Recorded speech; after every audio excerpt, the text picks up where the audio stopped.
के online English classroom में आप सभी का स्वागत है। और आज इस क्लास में हम लोग पढ़ने वाले हैं विलियम वर्ड्सवर्थ के द्वारा लिखी गई एक poem after the storm.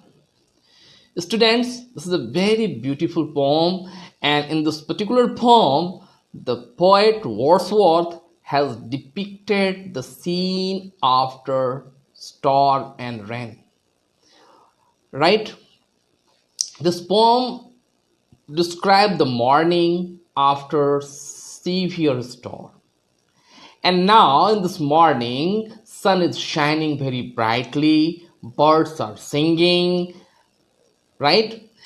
Though the previous night was full of rain and a storm. हालांकि जो रात बीती थी उस रात में भयानक बारिश हुई थी, तेज आंधी भी चल रही थी, लेकिन उसके बाद की जो सुबह थी बड़ी ही खुशनुमा सुबह थी, बड़ी ही सुंदर सुबह थी। तो आज इस पोम में किस तरीके से पोएट ने व्याख्या किया है, डिस्क्राइब किया है, पिक्चर बनाया है with the help of words, इसके बारे में हम लोग व्याख्या करेंगे।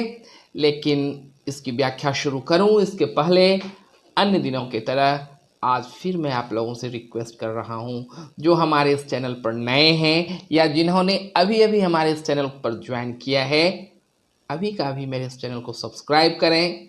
सब्सक्राइब करने के वक्त बेल आइकन को प्रेस करना बिल्कुल ना भूलें, ताकि जब कभी मैं यहाँ से कुछ अपडेट करूँ तो उसकी जानकारी आप तक पहुँच जाए।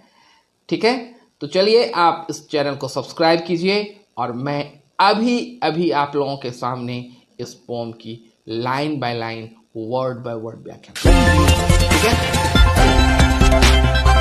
तो now without losing a moment, let's describe this pome after the storm by William Wordsworth. Students, यह पोम मात्र 2 स्टेंजा में लिखी गई है और इस 2 स्टेंजा में बड़े ही सुंदर ढंग से पोएट ने व्याख्या किया है आफ्टर स्टॉर्म, आफ्टर रेन, सुबह कैसी थी, कितनी सुंदर थी। तो चलिए देखते हैं। There was a roaring in wind all night, the rain came heavily and fell in flood, but now the sun is rising calm and bright. Birds are singing in the distant wood over his own sweet voice. The stork dove broods. The jay answer as the magpie chatters, and all the air is filled with pleasant noise of waters. So this is the very first stanza. क्या बोल रहे हैं poet? There was a roaring in the wind all night. पूरी रात हवा तेज रफ्तार से चल रही थी। तो पर्सोनिफिकेशन करते हुए यहाँ पर पोएट बोल रहे हैं कि हवा चिल्ला रही थी, जोर जोर से गर्जन कर रही थी, चिघाड़ रही थी। रेन केम हैविली, बारिश भी जोरों से हो रही थी, एंड फेल इन फ्लड, बारिश जो हो रही थी वह पड़ने के बाद क्या हो गई? बारिश फ्लड में, बाढ़ में तब्दील हो गई, बाढ़ में चेंज हो गई, right? But now the sun is rising calm and bright. So this was the story of the last night when the wind was blowing very fast with huge sound, right? There was rain all around the night, but now the scene had changed. अब सुबह का scene कुछ बदल गया है। ऐसा है, but now sun is rising calm and bright. Sun जो उगा है, सूरज जो आया है, वो कैसा आया है? शांत, लेकिन बड़ा ही स्पार्कल, ब्राइट है, वह चमकीला है। Birds are singing in the distant wood. Distant wood मतलब घने जंगल में, जंगल के अंदर चिड़ियां क्या कर रही हैं? गाना गा रही हैं। Over his own sweet voice, the stork dove broods. अपने सुंदर आवाज में डव, डव क्या है? It is the name of A bird, है ना? तो डव क्या कर रहा है? गाना गा रहा है और ब्रूड्स भी कर रहा है। ब्रूड्स मतलब अंडा के ऊपर जब बैठती है बर्ड, सो दैट अंडे से चूजे बाहर निकलते हैं, दिस इज कॉल्ड ब्रूड्स। तो वह ब्रूडिंग भी कर रही है और गा भी रही है। The J max answer. J it is also name of A bird. यह भी एक प्रकार की बड़ी ही नीली रंग की चिड़िया होती है ना। और मैकपाई चैटर्स, तो जो डव जो गा रही है उसको आंसर कर रही है जय, मतलब वह भी गा रही है और बात कर रही है कौन, magpie. All the air is filled with pleasant noise of water. पूरे के पूरे हवा में पानी की आवाज आ रही है। यहां पर देखिए वाटर्स का यूज किया है। जनरली वाटर का प्लूरल नहीं होता, क्योंकि वाटर क्या है, एक अनकाउंटेबल नाउन है। लेकिन यहां पर पोएट ने वाटर्स लिखा है, means not only water, it is telling about the water bodies, जैसे कि पॉन्ड, रिवर, स्प्रिंग, ये सभी क्या है, वाटर बॉडीज हैं। तो उसके बारे में बता रहा है पोएट। तो क्या हो रहा है यहाँ पर, and all the air is filled with pleasant noise of water. क्योंकि रात में काफी बारिश हुई थी, तो जितने भी वाटर बॉडीज हैं ना, वे लबालब हो गए हैं, फूल हो चुके हैं, उनसे आवाज आ रही है। कैसी आवाज, प्लीजेंट नॉइज, सुंदर आवाज। All things that love the sun are out of the doors. जिन्हें भी सूरज पसंद है, जिन्हें रोशनी पसंद है, वे घर से निकल चुके हैं। The sky rejoice in mornings birth.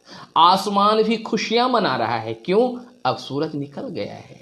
रात में तो दुखदाई थी, भयंकर रात थी, चारों ओर चिल्लाहट थी हवा की, बारिश भी हो रही थी। लेकिन सुबह होते ही प्रकृति ने अंगड़ाई ली, प्रकृति खुश हो गई, और इसलिए आसमान भी खुशियां मना रहा है, क्योंकि अब मॉर्निंग का बर्थ हो चुका है।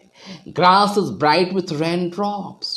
रात में जो पानी पड़ा था और सुबह सुबह उसकी पानी की बूंदें अभी भी घास पर मौजूद हैं। तो क्या हो रहा है, वह चमक रहा है सूरज की रोशनी पड़ने के साथ।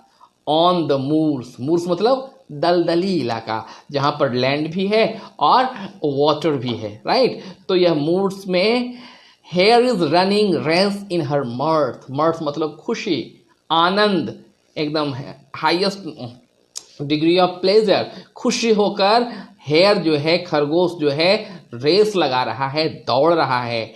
And her feet she from the plashy earth. Plashy मतलब सुंदर, और सुंदर अर्थ पर बड़ा ही आकर्षक और चमकीले जमीन पर अपना वह पांव लगा रहा है। और चूंकि पानी पड़ी हुई है, आपने भी देखा होगा कि वाटर में अगर हम नदी में खड़े हों, चाहे किसी तालाब में हो, और अपना पांव अगर हम नीचे जोर से दबाते हैं, तो पानी फ्लैश आउट होता है, ऊपर में छलकता है। तो वही हो रहा है यहाँ आज हेयर के साथ, खरगोश के साथ, जब वह फ्लैसी अर्थ पर मतलब आकर्षक चमकीले अर्थ पर दौड़ रहा है। तो रेज ए मिस्ट, मिस्ट मतलब यहाँ पर है ड्रॉपलेट ऑफ वाटर। तो ड्रॉपलेट ऑफ वाटर रेज होता है, उठता है, ग्लिटरिंग इन द सन। और जब उठता है तो सूरज की रोशनी जब पड़ती है तो वह ग्लिटर करता है, चमकता है। Runs with her all the way wherever she doth run। वो जहां चाह रही है वहां दौड़ रही है। डोथ मतलब ये ओल्डन इंग्लिश में यूज होता था, अब इसका यूज लगभग नहीं होता है। डोथ को हम डज से यहाँ कंपेयर कर सकते हैं। तो पोएट कह रहा है कि अब जो खरगोश है, जहां उसकी इच्छा है, क्योंकि खुशी इतना ज्यादा वह खुश हो गया है कि जहां उसकी इच्छा होती है वहां पर वह दौड़ रहा है। ठीक है, तो यह रही आपके इस पोम की line by line, word by word meaning और व्याख्या। स्टूडेंट्स, इस पोम में पोएट ने मेन रूप से पर्सोनिफिकेशन और इमेजनरी, जो आपका फिगर ऑफ स्पीच होता है, इसका यूज किया है। ठीक है, तो आज के लिए इतना ही। मिलते हैं अगली बार कुछ नए एक्सप्लेनेशन और नए वीडियोस के साथ। तो जाते जाते मैं आपको एक बार फिर से याद करा दूं, जिन लोगों ने अब तक मेरे इस चैनल को सब्सक्राइब नहीं किया है, अभी का भी चैनल को सब्सक्राइब करें, और सब्सक्राइब करने वक्त बेल आइकन को जरूर प्रेस करें। ठीक है, धन्यवाद।